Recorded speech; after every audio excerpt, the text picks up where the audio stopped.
যেদিন টাকা কামাই করা লাগবে ওই দিন বুঝবি টাকা কামাই করা কত কষ্ট।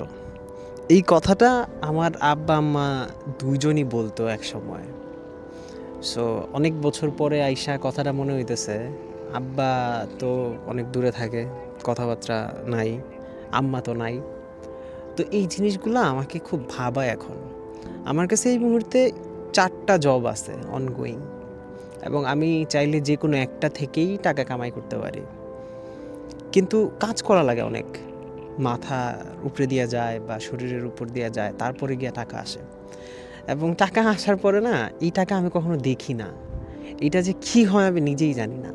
আমি জাস্ট সারভাইভ করতেছি কোনোভাবে। এই সারভাইভ করতে গিয়ে আমার কাছে মনে হচ্ছে যে উনাদের কথাগুলা ছোটোবেলায় আরেকটু সিনসিয়ারলি নেওয়া উচিত ছিল।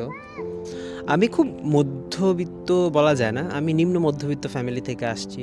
আমার লাইফ খুব ডিসিপ্লিনের মধ্যে দিয়ে গেছে। আমার বাপ একজন আর্মি অফিসার ছিল। ক্যান্টনমেন্টে আমার মোটামুটি একটা ভালো সময় গেছে। যেই শখগুলো আমার ছিল ওই সব, এগুলো খুব ছোট ছোট শখ, খুবই ছোট ছোট। একটা আইসক্রিম খাওয়া, আমি স্কুলে যাওয়ার সময় 2 টাকা নিতাম আমাকে বাসার থেকে প্রতিদিন। 1 টাকার চকলেট খাইতাম, 1 টাকা হয়তো বা আইসক্রিম খাইতাম, আর নইলে আইসক্রিম তখন হইতেছে 50 পয়সা দিয়ে আইসক্রিম পাওয়া যেত। এবং আমার মনে আছে আমি হচ্ছে 10 পয়সা দিয়েও আইসক্রিম কিনা খাইছি। So, আমাকে কখনো ওই লাক্সারি যে ফিলটা, এটা আমার বাসা থেকে দেয়া হয় নাই। খুব টাইট একটা রুলসের মধ্যে দিয়ে আমি বড় হয়েছি। আমার মাদ্রাসায় অনেক লম্বা একটা সময় কাটছে, স্কুল কলেজ ইউনিভার্সিটি খুব লিমিটেড, যা পাওয়া ছিল আমার সবগুলোই খুব লিমিটেড।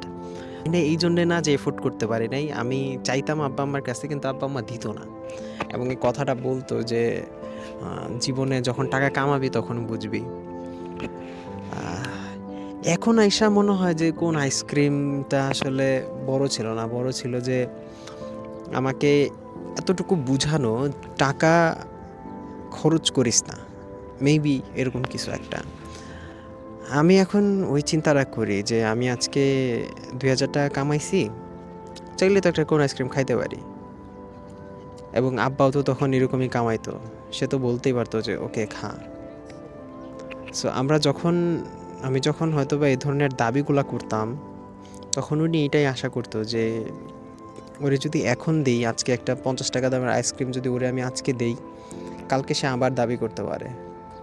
সো এই জন্য হয়তো বা একটা স্ট্রিক্ট রুলসের মধ্যে দিয়ে আমারে মানুষ করছে। এই 50 টাকার আইসক্রিমটা আজকে আমার কাছে অনেক বড় একটা শিক্ষা হয়ে গেছে। তো যাই হোক, শিখতেছি, যাচ্ছি।